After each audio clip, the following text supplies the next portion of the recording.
The human female does not respond to standard neural reconfiguration, Commander Grake announced, frustration evident in the vibration of his throat sacs. This is the fourth session, and her mind remains resistant. I flicked my third eye toward the observation window. Beyond the reinforced glass, the human sat strapped to a chair, her posture unnaturally relaxed despite the neural probes attached to her scalp. Most subjects would be screaming by now or reduced to drooling husks. But this one? She was humming. Actually humming a tune while the most sophisticated mind-altering technology in 7 galaxies attempted to rewrite her consciousness. Perhaps we should terminate the experiment, Commander? I suggested, hoping my voice conveyed appropriate deference. The Council might prefer we focus on more cooperative specimens. Grake turned all 4 of his eyes in my direction, the gesture making it clear I had overstepped. Your concerns are noted, Lieutenant Vronic. But this human is unique. Her brain patterns show anomalies we have never documented before. The Council specifically requested we continue until we achieve compliance. I nodded, lowering my head to signal submission. Disagreeing with Commander Grake wasn't just poor form, it was potentially fatal. The commander had dissolved 3 assistants this cycle alone for what he termed excessive questioning. Being reduced to nutrient paste for the hatchling pools wasn't on my list of career ambitions. Of course, Commander. I merely wish to ensure optimal resource allocation. Your dedication to efficiency is commendable, Grake replied, in a tone that suggested it was anything but. Now, increase the synapse disruption to level 8. I hesitated. Level 8, sir?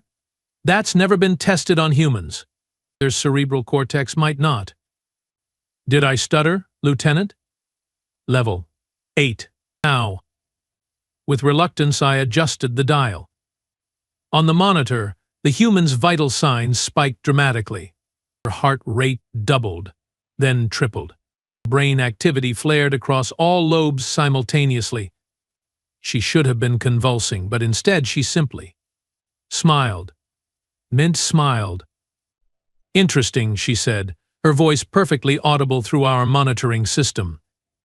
You know, you guys really should secure your neural feedback loops better. They are practically begging to be reversed. Commander Grake stiffened. What did she say? Before I could respond, alarms blared across the control panel. The neural connection had somehow inverted. Data wasn't flowing into the human's brain, it was flowing out. Shut it down.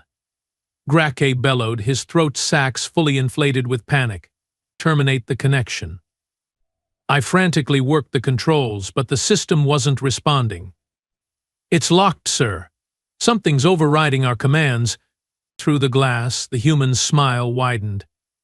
She wasn't looking at us directly. The room's design meant she shouldn't even know we were there, but somehow I felt she was staring right at me.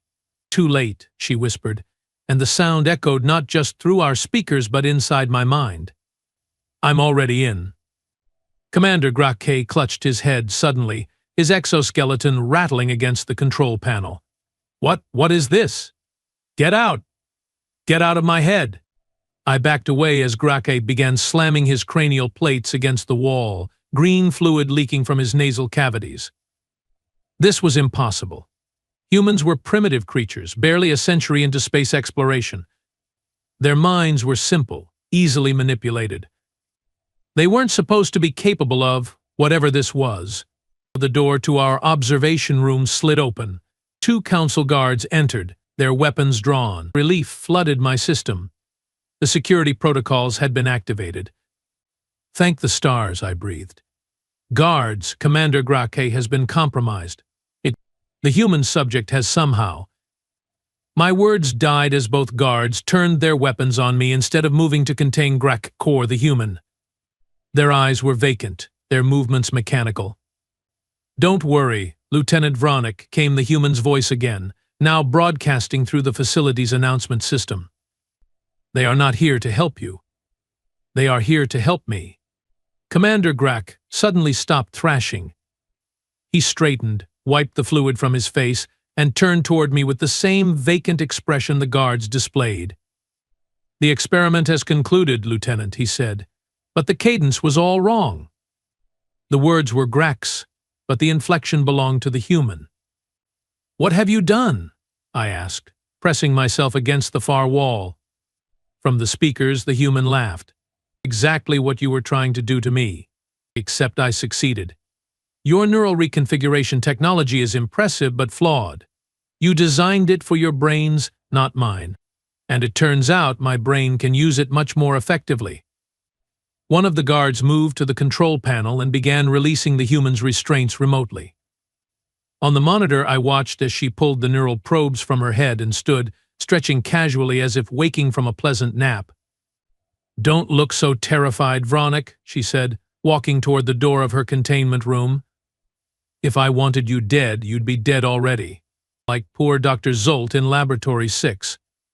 He tried to increase the neural suppression remotely when he realized what was happening. Messy business, making someone's brain cook inside their skull. I swallowed hard. Dr. Zolt had been found dead just yesterday, his death attributed to a cerebral hemorrhage. Natural causes, the medical examiner had claimed. But if what this human was saying was true, how long? I asked. How long have you been in control? The human appeared at our door moments later, flanked by the guards. Seeing her in person was always jarring. So similar to our own form, yet so alien with her soft exterior and excessive hair. This one had long copper-colored strands that framed her face, and eyes that reminded me uncomfortably of our predatory ancestors. About 3 days, she replied casually. After the second hour configuration session. Your commander here made it especially easy. So desperate to impress the council with a successful human conversion that he kept increasing the neural connection strength. Practically handed me the keys to his mind. She stepped closer, and I noticed something odd about her eyes. The pupils were dilated unnaturally, with faint green patterns swirling within them, the same emerald hue as our neural technology. What do you want? I managed to ask. What does any prisoner want, Lieutenant? Freedom. But not just for me. For all of us. All of us? The humans you have been collecting, experimenting on, trying to turn into docile little pets for your expansion efforts. Did you think we wouldn't notice our colonists disappearing? That we wouldn't investigate? This revelation hit me like a gravitational distortion. The official narrative was that humans were being studied as potential allies, their neural patterns documented to facilitate better communication. But deep down, I'd suspected there was more to it. The secrecy, the disappeared subjects, the strict compartmentalization of information. You are not just any human, I said slowly. You were sent here. You let yourself be captured. She smiled, but it wasn't a pleasant expression. Madison Parker, Terran Special Intelligence, though I prefer Maddie. And yes, I volunteered after we discovered what was happening to our people. Your species made a critical mistake when you started your little abduction program. Which was? Commander Grack asked, his voice still carrying that wrong cadence that indicated the human Maddie was speaking through him. You took my sister, she replied, her smile vanishing. And unlike your hierarchical hive mind society, where individuals are expendable, humans are rather attached to their family members, especially little sisters. I felt my stomachs constrict with dread. The Council won't allow this. There are safeguards, redundancies. Maddie laughed, the sound sharp and without humor. You mean the neural dampers in the Council chambers? The psionic shields? Already disabled. While you have been keeping me entertained here, I have been spreading my influence through your leadership. The Council members have been receptive to my suggestions. As if to confirm her claim, the facility-wide communication system activated. The unmistakable voice of High Counselor Draz filled the room. Attention all personnel. By unanimous decision, the Council has approved Integration Protocol 7 Alpha. All human subjects are to be released immediately. Any resistance will be met with immediate dissolution. Protocol 7 Alpha? That wasn't a real protocol. At least not one I'd ever heard of. but the voice was undeniably Draz's. "You see?" Maddie said, gesturing toward the speaker. "They are quite convinced it's their own idea. That's the beauty of your technology, when properly applied. The subject believes the implanted thoughts are their own. Your leaders now genuinely believe that releasing all humans and establishing a peaceful alliance is the only logical course of action." "And what happens to us?" I asked, mandibles trembling despite my efforts to appear calm. "To our species?" "That depends on you, Lieutenant Vronic." She approached me, stopping uncomfortably close. "I need someone who understands how your society works. Someone who can help ensure a smooth transition. Commander Gracke here is useful as a puppet, but his mind is too rigid, too hierarchical. You, on the other hand, ask questions. You consider alternatives. You are adaptable." I glanced at Grack, standing blank-faced and obedient. Was that my future? A meat puppet for this human's consciousness. "I don't need to control you," Maddie said, seeming to read my thoughts. "Not if you cooperate willingly. Help me locate the other human prisoners. Help me understand your command structures. Do that, and you get to keep your free will. Refuse?" She trailed off, but the threat was clear. The two guards shifted their weapons meaningfully.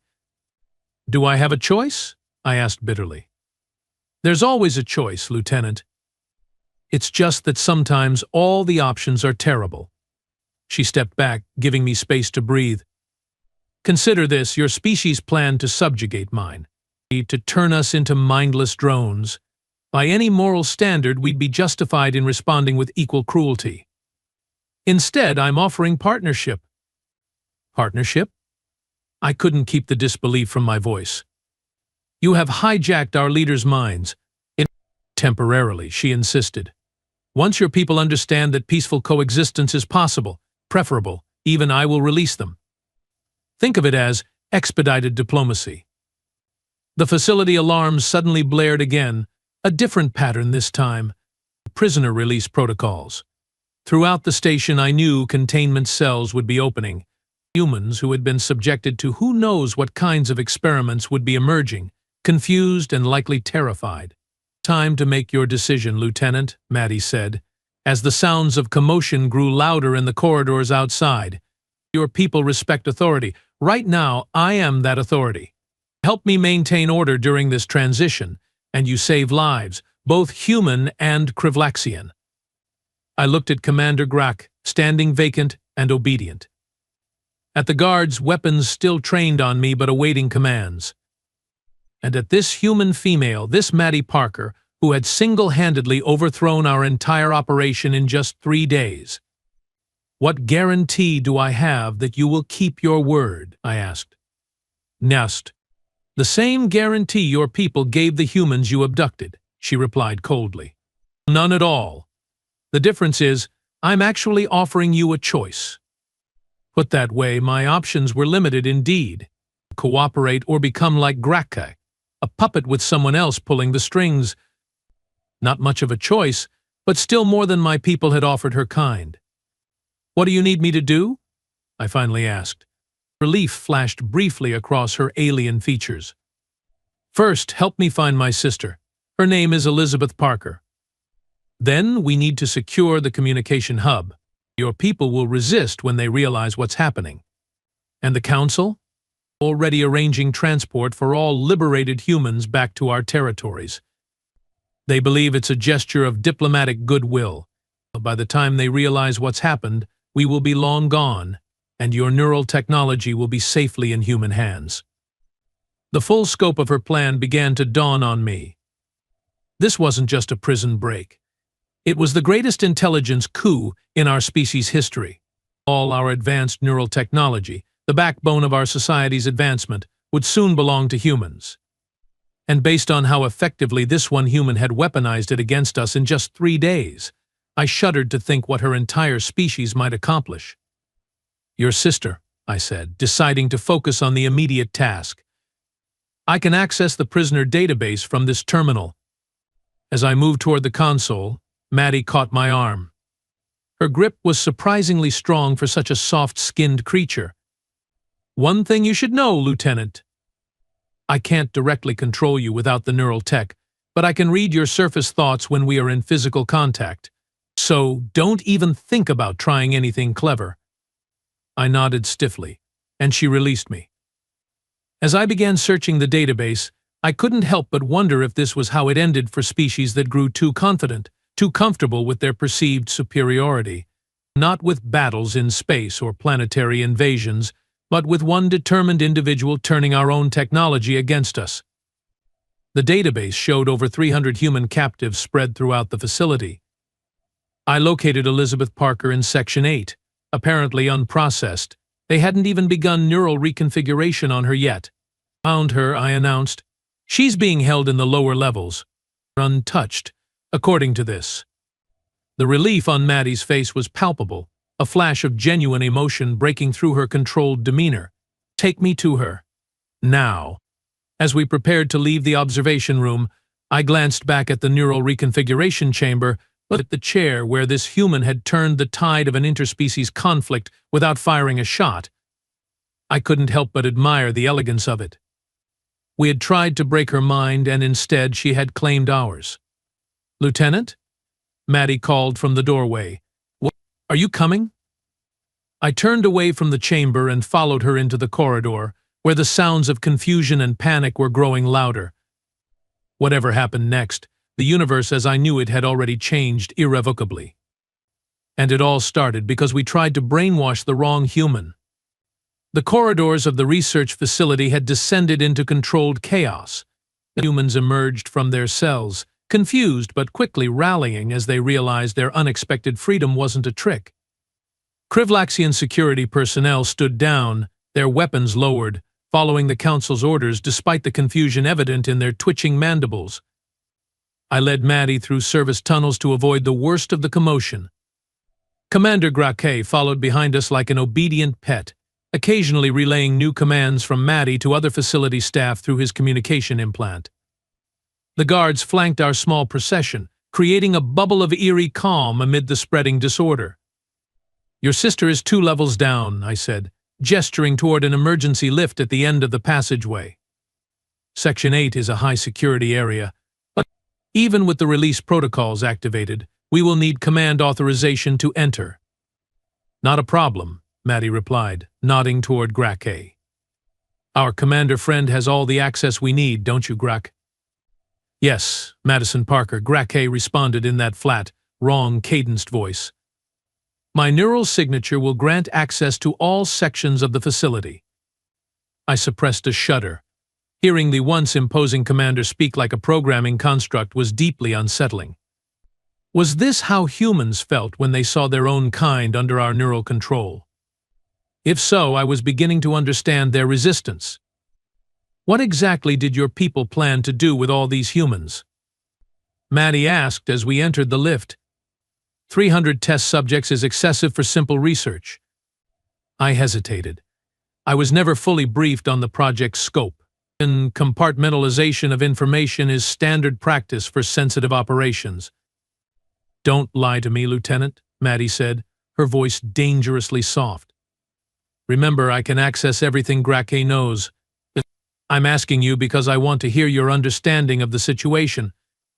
The lift began its descent, and I felt trapped in more ways than one. The official objective was to develop neural reconfiguration protocols specifically calibrated for human physiology.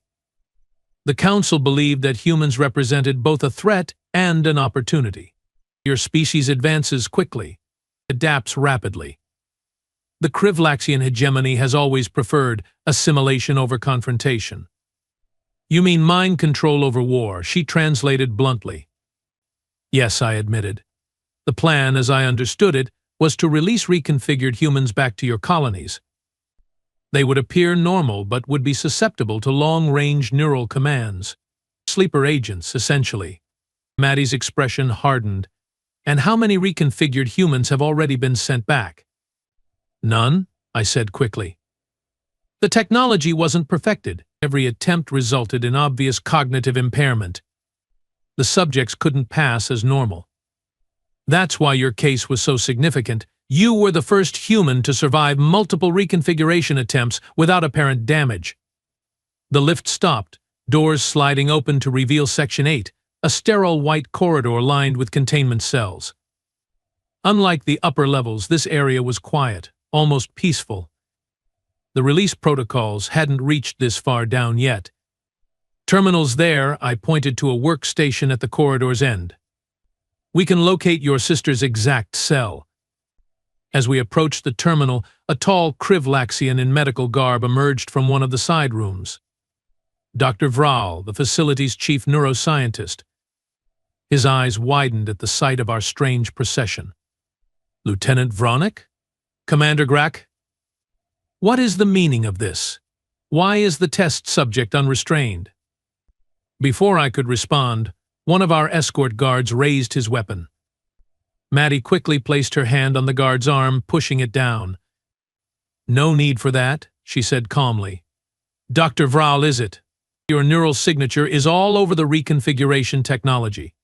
You designed it, didn't you? Vral's throat sacs pulsed with alarm.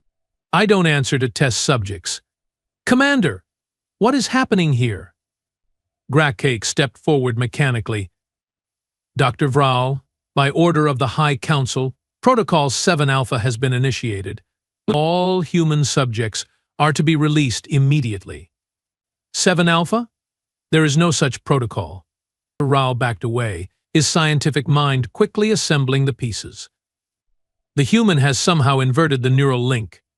She's controlling you. Not just him, Maddie smiled. Your entire council. Now, you are going to help us find Elizabeth Parker. I will do no such thing. Vral turned to flee but froze mid-step, his body going rigid. Actually, you will, Maddie said, her voice taking on that same resonant quality I'd heard when she first took control of Grak. Your neural dampening implant, the one you arrogantly thought would protect you from your own technology, uses the same base frequencies as the reconfiguration system. Different application, same fundamental design flaw. Vral turned back slowly, his movements now as mechanical as Grak's. How may I assist you, Madison Parker? I felt my stomach's twist. She'd taken control of Vral without any direct neural connection, without even touching him. The implications were terrifying. Find Elizabeth Parker's cell, Maddie ordered. And now? Vral moved to the terminal and began accessing files. Subject 247, Elizabeth Parker. Cell 12B. He pointed down the corridor. The third door on the right. Maddie was already moving, almost running. When we reached the indicated cell, she pressed her hand against the door scanner impatiently. Open it, she commanded. Grake stepped forward, placing his upper appendage on the scanner. The door slid open with a soft hiss, revealing a small, white room identical to the one Maddie had been kept in. On the single bed lay a human female, younger than Maddie, with similar copper-colored hair but a paler complexion. She was unconscious, monitoring devices attached to her forehead. Lizzie, Maddie whispered, rushing to her sister's side. What have they done to her? She turned to Vral, fury in her eyes. What did you do? Standard preparation for neural reconfiguration. Vral replied in that same flat tone. Subject is under induced coma to reduce neural resistance. No procedures have been performed yet. She was scheduled for initial mapping tomorrow. The relief on Maddie's face was profound. She carefully removed the monitoring devices from her sister's forehead. Help me wake her up, she ordered Vral. The doctor moved to a wall panel, adjusting several settings. Moments later, Elizabeth Parker began to stir, her eyelids fluttering. Lizzie? It's me.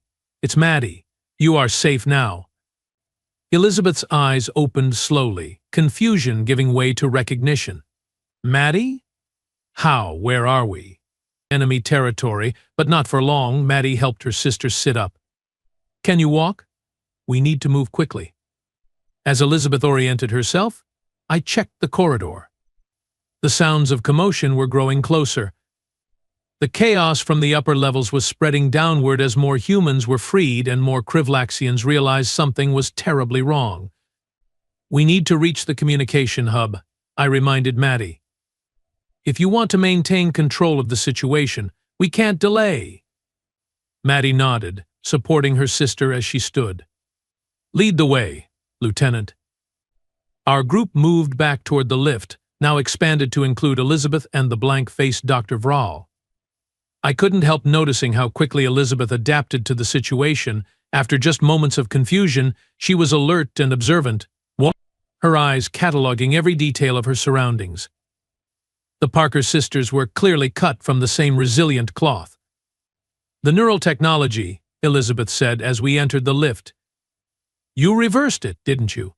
Just like we theorized." Maddie smiled. "It worked even better than we expected. Their system is essentially a more advanced version of our prototype. Same principles, more sophisticated application."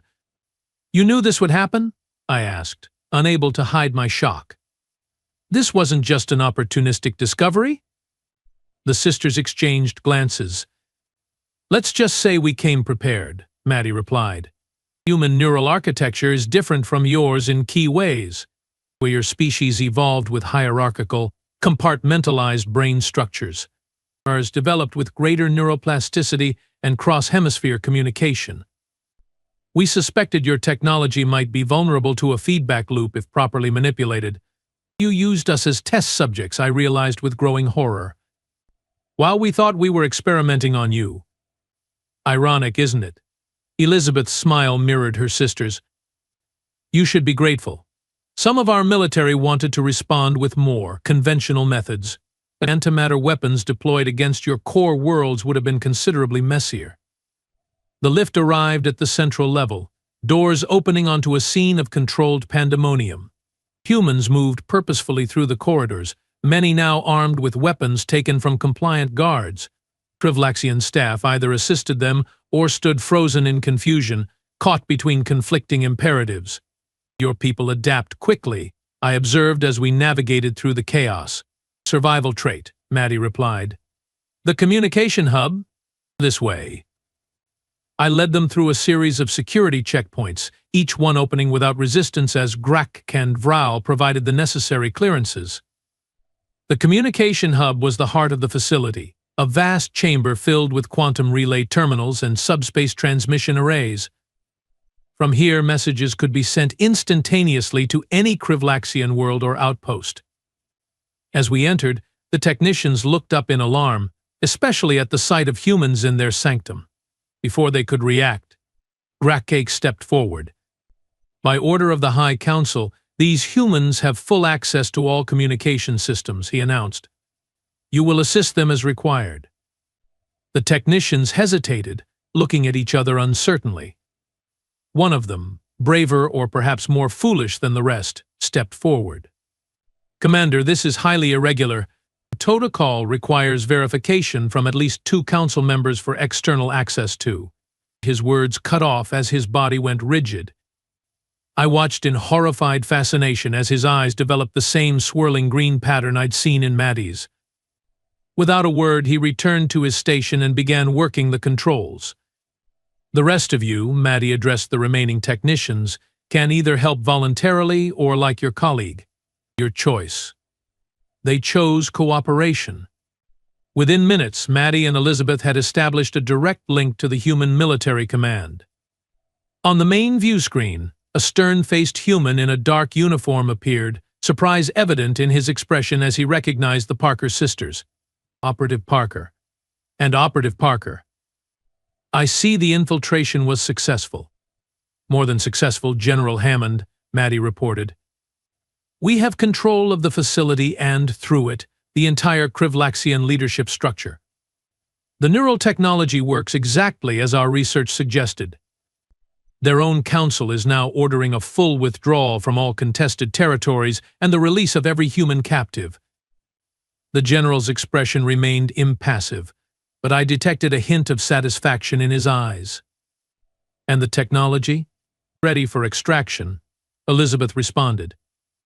Dr. Vral, their chief designer, has been most cooperative in helping us understand its full capabilities. The vacant-eyed Vral nodded mechanically beside her. Excellent work. Operatives, the general said. Extraction teams are already en route, ETA 30 minutes. Secure the technology and prepare all liberated personnel for evacuation. Yes, sir, both sisters responded in unison.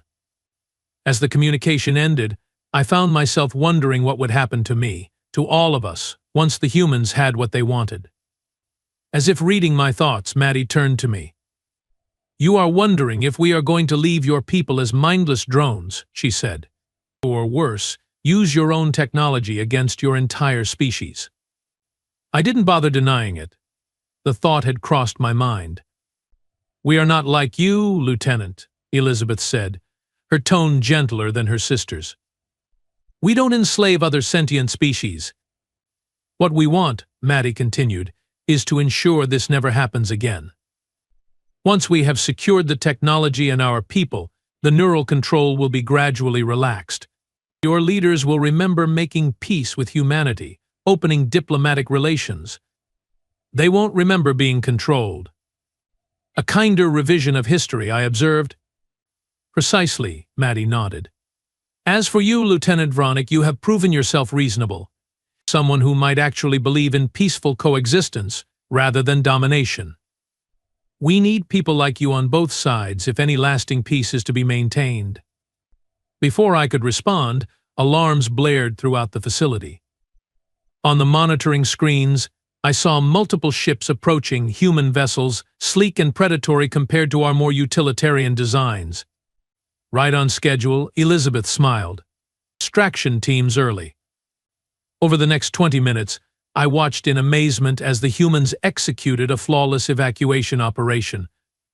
Their efficiency was impressive, their coordination seemingly instinctive rather than hierarchical. They moved like water around obstacles, adapting to changing conditions without needing constant direction. As the last group prepared to depart, Maddie approached me one final time. The neural influence will fade within 3 days, she explained. By then, we will be long gone, along with all your research on the technology. Your leaders will announce a diplomatic breakthrough with humanity, a mutual defense pact and trade agreement. Both our species benefit, no one loses face. Except you will have our most advanced technology, I pointed out. Consider it reparations, Elizabeth said, joining her sister, and motivation to find better ways to interact with other species. Maddie extended her hand, a human gesture I recognized from our studies. You helped us when you didn't have to, Lieutenant. That won't be forgotten. I hesitated, then clasped her hand briefly with my upper appendage. What happens now? To me? You will be promoted, Maddie smiled. The official record will show you were instrumental in facilitating the new Human-Krivlaxian alliance, which, in a way, is true. As they turned to leave, I called after them, was any of it real? The vulnerability to our neural technology. Or was that part of your deception too? Maddie paused at the doorway. The vulnerability was real. Your mistake wasn't in the technology, Lieutenant. It was in believing yourselves superior simply because you developed it first. With those words, they were gone, leaving me alone in the communication hub with its screens showing human ships departing with their rescued companions and stolen technology. 3 days later, exactly as Maddie had predicted, the High Council announced an historic peace agreement with humanity. As Commander Grackay personally commended me for my role in the diplomatic breakthrough, promoting me to senior lieutenant. Neither he nor any other Krivlaxian seemed to remember the events as they truly happened. Sometimes I wonder if I imagined it all. But then I catch glimpses in unguarded moments, the brief flash of confusion in Council Member Draz's eyes when discussing human affairs, or the way Dr. Vral flinches when human neural architecture is mentioned. And I remember Madison Parker's final words to me, delivered via private message before her ship jumped to hyperspace. Remember, Lieutenant, they tried to brainwash me. Now I control their leaders. Imagine what happens if you try again. I have made it my mission to ensure we never find out.